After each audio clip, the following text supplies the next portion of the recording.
بسم اللہ الرحمن الرحیم۔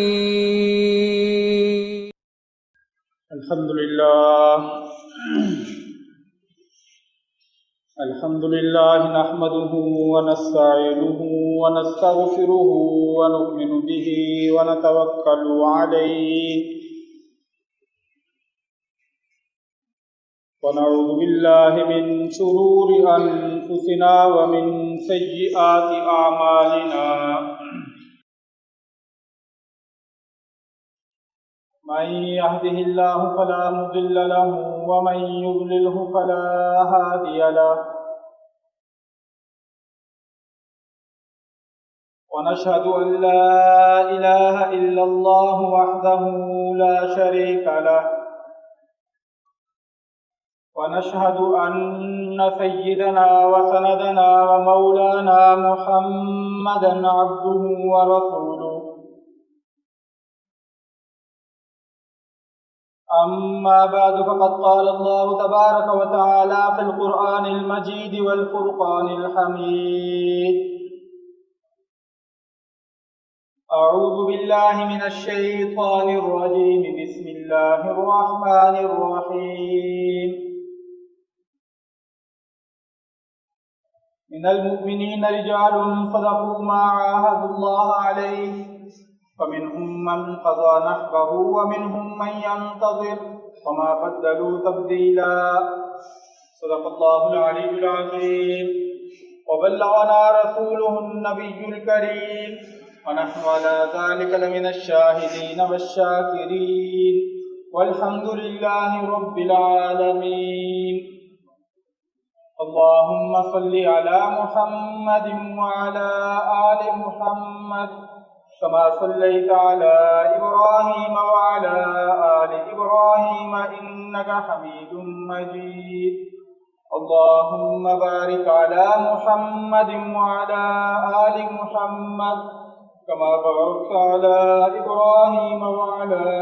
آل إبراهيم إنك حميد مجيد میرے معزز و محترم سامعین گرامی قدر، میں نے آپ حضرات کے سامنے قرآن مجید فرقان حمید کے 21ویں پارے کی ایک آیہ مبارکہ تلاوت کی ہے۔ آج کی اس نشست میں اسی آیہ مبارکہ کی روشنی میں چند ضروری گزارشات عرض کروں گا۔ اللہ رب العزت سے دعا ہے کہ صحیح بات بیان کرنے کی توفیق عطا فرمائے اور پھر ہم سب کو سمجھ کر اخلاص کے ساتھ عمل کرنے کی بھی توفیق عطا فرمائے۔ ارشاد باری تعالی ہے من المؤمنین رجال صدقوا ما عاهدوا اللہ علیہ، ایمان والوں میں کچھ لوگ ایسے ہیں جو اللہ کے ساتھ اپنے کیے ہوئے وعدے پر اور معاہدے پر سچ پورا اترتے ہیں، جنہوں نے اللہ کے ساتھ جو عہد باندھا تھا اس عہد میں وہ سچے رہے۔ فَمِنْهُمْ مَنْ قَضَى نَحْبَهُ، کچھ تو ایسے ہیں جنہوں نے اپنی نظر پوری کر دی۔ یہ نظر مانی تھی کہ یا اللہ میں تیرے اور تیرے دین کے لیے اپنی جان قربان کر دوں گا، شہادت کے رتبے اور مرتبے پر فائز ہو جاؤں گا، کہ اللہ سے عہد باندھا اور اللہ سے وعدہ کیا اور نظر مانی۔ فرمایا کہ کچھ لوگ جو ہیں وہ اپنی اس نظر کو پورا کر چکے ہیں، وَمِنْهُمْ مَنْ يَنْتَظِرُ، اور کچھ ایسے ہیں جو اس کو پورا کرنے کے انتظار میں ہیں کہ کب وہ موقع آتا ہے، تب وہ حالات پیدا ہوتے ہیں جن حالات اور جن موقعوں کی وجہ سے ہم اپنی جان اللہ کی راہ میں پیش کر دیتے ہیں۔ وَمَا بَدَّلُوا تَبْدِيلًا، اور یہ ایسے مخلص، پاک باز، وفادار اور اپنی جان قربان کرنے والے لوگ ایسے ہیں کہ جن کے ارادوں میں ذرا برابر بھی تبدیلی پیدا نہیں ہوتی۔ جتنا بھی بگاڑ پیدا ہو جائے، جتنا بھی فساد پیدا ہو جائے، حالات جتنے بھی تبدیل ہو جائیں، ان کے ارادے تبدیل نہیں ہوتے، ان کے عزم اور ارادے اپنی جگہ پر قائم رہتے ہیں۔ یہ ایک آیہ مبارکہ ہے جس کا لفظی ترجمہ آپ حضرات نے سماعت فرمایا۔ مورخین نے یہ لکھا ہے کہ اسلام کی حقانیت کے بہت سارے دلائل ہیں۔ اسلام سچا دین ہے اور سچا مذہب ہے،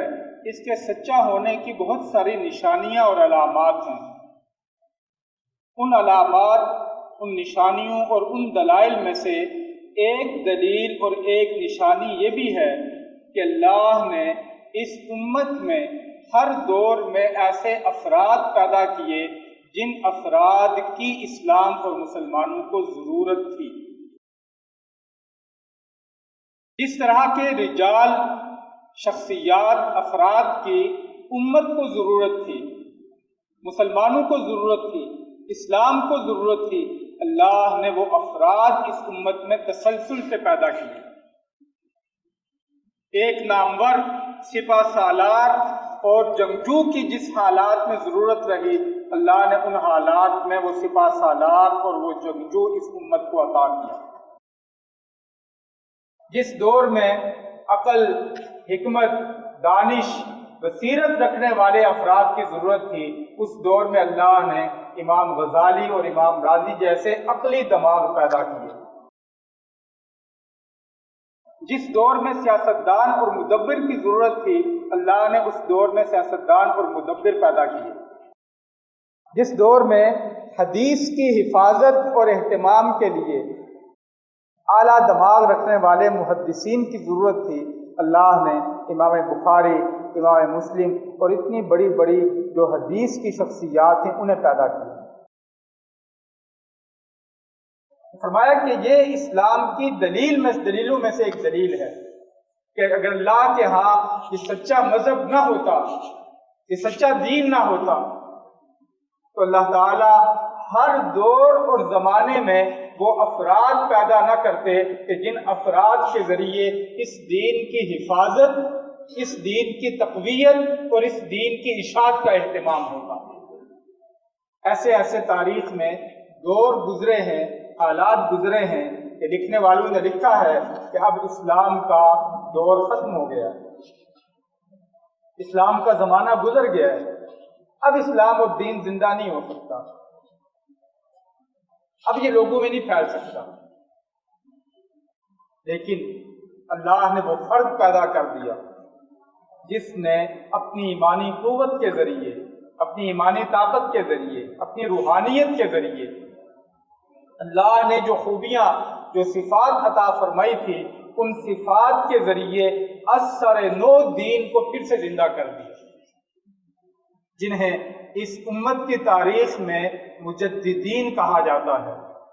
اصلاح اور تجدید کرنے والی شخصیات، مجددین، تجدید، نئے سرے سے دین کو زندہ کرنے والی شخصیات۔ انہی برگزیدہ اور بڑی ہستیوں میں سے، افراد اور رجال میں سے ایک شخصیت حضرت عمر بن عبد العزیز رحمۃ اللہ علیہ کی بھی ہے۔ یہ اس امت کے مجددین میں سے ایک مجدد ہے،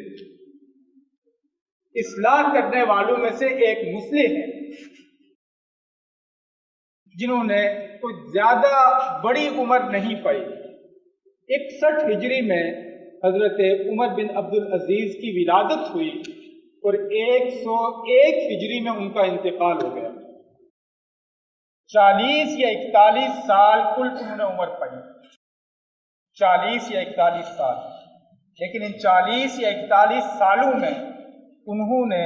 وہ عظیم کارنامے اس دین کے لیے، امت کے لیے، مسلمانوں کے لیے سر انجام دیے کہ جن عظیم خدمات کی وجہ سے انہیں چھٹا خلیفہ راشد قرار دیا گیا۔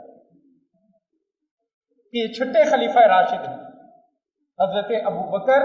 حضرت عمر، حضرت عثمان، حضرت علی، حضرت حسن، اور حضرت حسن کے بعد جو چھٹے خلیفہ راشد ہیں وہ حضرت عمر بن عبد العزیز رحمۃ اللہ علیہ کی شخصیت ہے۔ حضرت عمر فاروق رضی اللہ تعالیٰ عنہ جو دوسرے خلیفہ تھے، ایک مرتبہ گشت کے لیے نکلے، ایک گھر کے باہر سے گزرے تو ان کے کان میں آواز پڑی کہ ایک خاتون دوسری سے یہ کہہ رہی ہے کہ بیٹا دودھ میں پانی ملا لیا ہے۔ تو وہ بیٹی آگے سے ماں کو جواب دیتی ہے کہ آپ نے امیر المؤمنین کا یہ فرمان نہیں سنا کہ ملاوٹ شدہ چیزیں دودھ نہ بیچا کرو۔ تو آگے سے ماں اس کو کہتی ہے کہ بیٹا فرمان تو ان کا ہے، لیکن عمر کا معلوم نہیں کہ اس وقت کہاں آرام کر رہے ہوں گے، سو رہے ہوں گے، تھوڑا سا پانی ملا لو، عمر کو کیا خبر ہوگی۔ تو بیٹی آگے سے جواب دیتی ہے کہ ماں اگر عمر کو نہیں پتا عمر سو رہا ہے تو اس کا رب جاگ رہا ہے، وہ تو دیکھ رہا ہے، وہ تو دیکھ رہا ہے۔ ہماری اس خیانت کو، اس بددیانتی کو، اس ملاوٹ کو وہ اللہ کی ذات تو دیکھ رہی ہے۔ حضرت عمر رضی اللہ تعالیٰ عنہ جب صبح ہوئی فرمایا کہ اس خاندان کی تحقیق کرو، یہ بچی، یہ خاتون کس خاندان سے تعلق رکھتی ہے۔ پتہ چلا کہ ایک ہلال نامی خاندان ہے، اس خاندان کی فرد ہے یہ لڑکی۔ حضرت عمر رضی اللہ تعالیٰ عنہ نے اس خواہش کا اظہار کیا کہ میں اپنے بیٹے حضرت عاصم کا نکاح اس بچی سے کرنا چاہتا ہوں، اس خاتون سے کرنا چاہتا ہوں۔ وہ رشتہ قائم ہو گیا، نکاح ہو گیا، رشتہ قائم ہو گیا، بیٹی پیدا ہوئی حضرت عمر رضی اللہ تعالیٰ عنہ کی نواسی پوتی حضرت ام عاصم ان کا نام رکھا گیا، حضرت عمر رضی اللہ تعالیٰ عنہ، اور ان کا نکاح ہوا حضرت عمر بن عبدالعزیز کے جو والد تھے عبدالعزیز بن حکم ان سے، اور اس وطن سے حضرت عمر بن عبدالعزیز رحمۃ اللہ علیہ کی پیدائش ہوئی۔ جب نکاح ہو رہا تھا تو مورخین نے لکھا ہے کہ حضرت عمر رضی اللہ تعالیٰ عنہ نے اپنی فراست سے، جو اللہ نے ایک فراست اور بصیرت عطا فرمائی تھی، نبی علیہ الصلوۃ والسلام نے فرمایا کہ مومن آدمی کی فراست اور بصیرت سے بچو۔ مومن آدمی کی جو فراست ہے اور بصیرت ہے اس سے بچو، اس لیے کہ وہ اللہ کے نور سے دیکھتا ہے، اللہ کی بخشی ہوئی جو روشنی ہوتی ہے اس سے دیکھ رہا ہوتا ہے، اور وہ اس بارے میں، چیزوں کے بارے میں اندازہ لگا لیتا ہے، اور وہ اس کا اندازہ جو ہے بالکل درست ہوتا ہے، ایک رائے قائم کر لیتا ہے، ایک قیاس آرائی کر لیتا ہے، اور وہ قیاس آرائی اور وہ رائے اور وہ اندازہ جو ہے وہ بالکل حقیقت کے مطابق ہوتا ہے۔ حضرت عمر رضی اللہ تعالیٰ عنہ نے اس نکاح کو کرتے وقت اس چیز کا اظہار کیا کہ ممکن ہے کہ اس کے بطن سے اگلی نسل میں کوئی ایسا بچہ پیدا ہو جو ایسا شاہ سوار ہو کہ جس کے ذریعے اللہ پورے عالم پر اس کی حکومت کو قائم کر دے۔ وہ شخصیت حضرت عمر بن عبدالعزیز رحمۃ اللہ علیہ کی، یہ اکثر و بیشتر اپنا وقت حضرت عبداللہ بن عمر رضی اللہ تعالیٰ عنہ کی خدمت میں گزارتے تھے، جو رشتے میں ان کے چچا لگتے تھے، اپنا اکثر وقت ان کی خدمت میں گزارتے تھے۔ اور یہ حضرت عمر بن عبدالعزیز صحابی نہیں ہیں، تابعین میں سے ہیں، اور بڑے جو کبار تابعین ہیں، تابعین میں اقسام ہیں، تابعین کی ایک قسم وہ ہے جن کو کبار، بڑے تابعین کہا جاتا ہے، جنہوں نے بڑے بڑے صحابہ اکرام کی زیارت کی۔ ان بڑے تابعین میں سے حضرت عمر بن عبدالعزیز رحمۃ اللہ علیہ کی شخصیت 61 ہجری میں ان کی ولادت ہوئی، اور اپنا زندگی کا اکثر حصہ جو ہے یہ حضرت عبداللہ بن عمر رضی اللہ تعالیٰ عنہ کی خدمت میں گزارتے تھے، اور اس خواہش کا اظہار کرتے تھے کہ میں بھی اپنے چچا کی طرح بننا چاہتا ہوں، جس طرح ان کا مقام ہے، جس طرح ان کا درجہ ہے، جس طرح ان کی حیثیت ہے، وہی مقام، وہی درجہ، وہی قدر و منزلت میں بھی حاصل کرنا چاہتا ہے۔ فطرت ان کی سلامت تھی ابتدا ہی سے، لیکن ایک دور حضرت عمر بن عبدالعزیز پہ ایسا گزرا کہ بڑے عمدہ اور قیمتی لباس پہننا ان کی عادت پر غفلت تھی۔ طرح طرح کی جو قیمتی خوشبوئیں ہوتی ان میں ہر وقت اپنے آپ کو مہکا کے رکھنا، یہ بھی ان کی عادت تھی۔ ان کے سیرت نگاروں نے لکھا ہے کہ حضرت عمر رضی اللہ تعالیٰ عنہ کی نوجوانی میں جو باقی نوجوان ہوتے ان کے لیے ایک آئیڈیل اور معیار حضرت عمر بن عبدالعزیز کی شخصیت تھی۔ ان کے فیشن کی وہ پیروی کرتے تھے،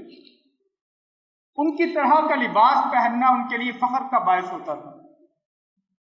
ان کی طرح خوشبوئیں لگانا ان نوجوانوں کے لیے ایک قابل عزت چیز ہوتی تھی۔ یہ حضرت عمر بن عبدالعزیز ہے، لیکن پھر قدرت نے اپنا معجزہ دکھایا کہ انہیں خلافت اور خلیفہ کی مسند تک پہنچا دیا، کہ اللہ کا اپنا معجزہ ہے، کوئی اس کے بظاہر آثار نہیں تھے۔ ان کے چچا زاد بھائی تھے ولید، وہ خلافت پر قائم تھے، بنو امیہ کی حکومت کے وہ سربراہ تھے، خلیفہ تھے، اور روایت یہ تھی کہ اولاد جو ہوتی وہ اولاد باپ کے بعد مسند خلافت پر بیٹھتی۔ بنو امیہ کی جو سلطنت اور حکومت تھی اس کا اصول یہ تھا۔ حضرت عمر بن عبدالعزیز رحمۃ اللہ علیہ کی اس پر آنے کے کوئی آثار نہیں تھے۔ اللہ نے قدرت یہ دکھائی کہ جب خلیفہ کا انتقال ہونے لگا، بیمار ہوا، مرض الموت میں مبتلا ہوا، تو اس کے جو بچے تھے وہ بہت چھوٹے چھوٹے تھے۔ مورخین نے لکھا ہے کہ انہیں بڑی لمبی لمبی جبے اور قبائیں پہنائی گئی،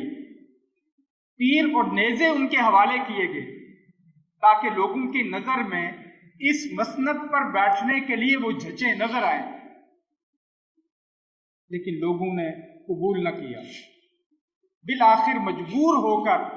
انہوں نے اپنے چچا زاد بھائی حضرت عمر بن عبدالعزیز رحمۃ اللہ علیہ کو خلافت پر اپنی جگہ قائم کر دیا۔ انہوں نے صرف 2 سال 99 ہجری میں یہ خلیفہ بنے اور 101 ہجری میں ان کا انتقال ہو گیا۔ 2 سال صرف رہے، اور یہ بھی ان کے سیرت نگاروں نے لکھا ہے کہ سازشی لوگ تھے جنہوں نے زہر دے کر انہیں موت کی وادی میں پہنچا دیا، اس لیے کہ وہ جو کام کر رہے تھے، جو اصلاحات کر رہے تھے، جو بہتری لا رہے تھے، اس چیز سے وہ خوش نہیں تھے، تو انہوں نے سازش کر کے زہر دے کر حضرت عمر بن عبدالعزیز رحمۃ اللہ علیہ کو موت کی وادی میں دھکیل دیا۔ ان 2 سالوں میں حضرت عمر بن عبدالعزیز رحمۃ اللہ علیہ نے وہ کارنامے سر انجام دیے، وہ خدمات سر انجام دی کہ انہیں حضرت عمر، حضرت ابو بکر اور ان کی صف میں شامل کر دیا گیا۔ تو کہا کہ یہ خلافت پر بیٹھنے کے بعد بنو امیہ کے جو بادشاہ تھے، حکمران تھے، ان کے خلیفہ نظر نہیں آتے تھے، بلکہ حضرت عمر فاروق رضی اللہ تعالیٰ عنہ کے جانشین اور خلیفہ نظر آتے تھے، ان کے جانشین اور خلیفہ نظر آتے تھے۔ ایک گورنر نے انہیں ان کی زندگی میں خط لکھا اور کہا کہ ہمارے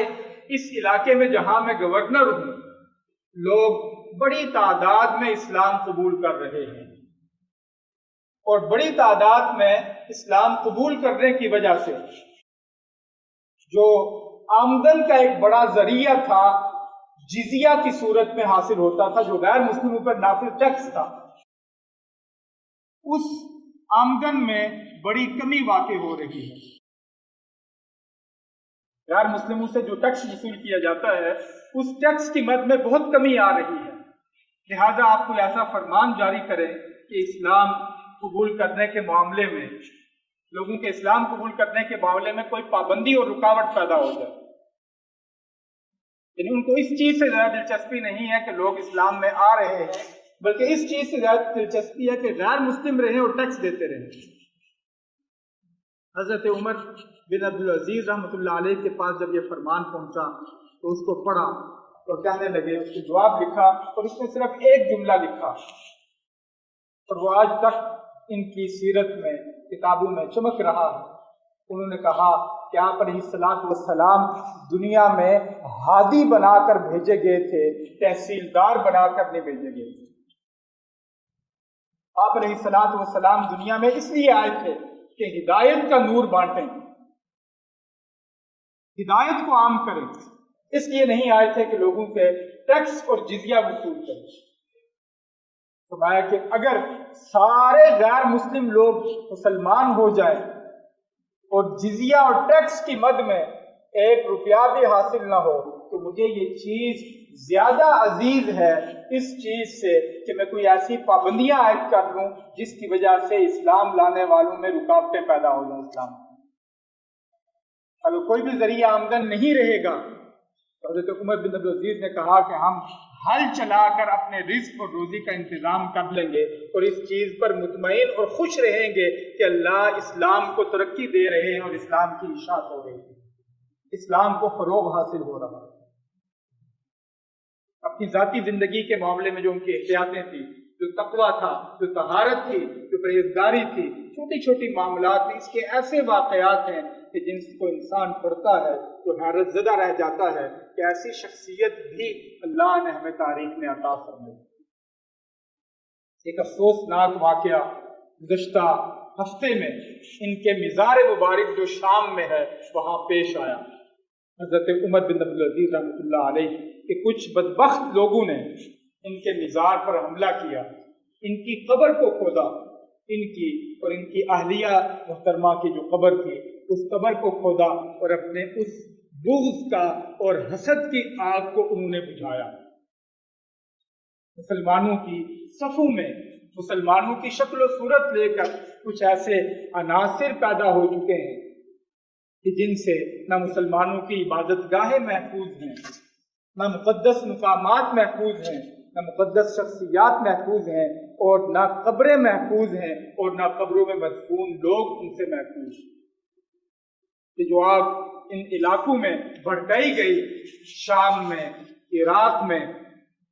یہ جتنے علاقے ہیں ان علاقوں کے اندر جس آگ کو بھڑکایا گیا اس آگ سے یہ نتائج پیدا ہو رہے ہیں کہ آج اس طرح کے واقعات، ظلم اور زیادتی کے واقعات جو ہیں وہ رونما ہو رہے ہیں۔ اللہ تعالیٰ ہماری حفاظت فرمائے، ہم سب مسلمانوں کے جو علاقے ہیں، جو مقدس شخصیات ہیں، جو شعائر اسلام ہیں، جو مقدس مقامات ہیں، ان کی حفاظت فرمائیں اور ہمیں حکمت، بصیرت، سمجھ اور دانش اور یہ تمام چیزیں عطا فرمائیں۔ وما علینا الا البلاغ۔